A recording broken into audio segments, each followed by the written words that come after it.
Hi. Wednesday morning டிஃபனுக்கு தோசையும் தேங்காய் சட்னியும் ரெடி பண்ணியிருந்தேன். டீ காஃபிக்காக ஒரு அடுப்பில் பாலை போட்டு விட்டாச்சு. அதுக்கப்புறம் என் பையனுக்கும் என் ஹஸ்பண்டுக்கும் டிஃபன் கொடுத்துட்டு பையனையும் ஸ்கூலுக்கு அனுப்பிட்டு லஞ்ச் பேக் பண்ணி என் ஹஸ்பண்டையும் வேலைக்கு அனுப்பியாச்சு. அதோட ஈவினிங் மேலே தான் வ்ளாக் எடுக்க ஸ்டார்ட் பண்ணியிருந்தேன். ஈவினிங் நைட்டு டின்னருக்கான ப்ரிப்பரேஷன் தான் ரெடி பண்ணியிருந்தேன். அதாவது ரசமும் சோம்பேறி மட்டனும் செஞ்சுருந்தேன். அதாவது டின்னருக்கும் சஹருக்கும் அல்ஹம்துலில்லாஹ் ஈவினிங் னோம்பு வச்சுட்டேன். இதோட வ்ளாக் உங்களுக்கு நாளைக்கு வரும்.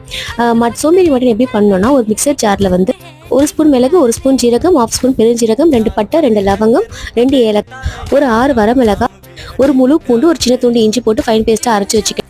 ஒரு குக்கரில் ஒரு வெங்காயம் ஒரு தக்காளி கட் பண்ணிவிட்டு அரைச்சி வச்ச பேஸ்ட் சேர்த்துட்டு தேவையான அளவு மஞ்சள் தூள், உப்பு, எண்ணெய் சேர்த்துட்டு கட் பண்ணி வச்ச கொத்தமல்லி சேர்த்துட்டு 4 விசில் கொடுத்து இறக்குனீங்கன்னா சூப்பரான சோம்பேறி மட்டன் ரெடி ஆயிடும். அதுக்கப்புறம் என் பையனை டியூஷனுக்கு அனுப்புறதுக்காக அவனுக்கு டிஃபன் ஊற்றி கொடுத்து அனுப்பி விட்டுட்டு அதுக்கப்புறம் க்ளீனிங் ஒர்க் ஸ்டார்ட் பண்ணிவிட்டேன்.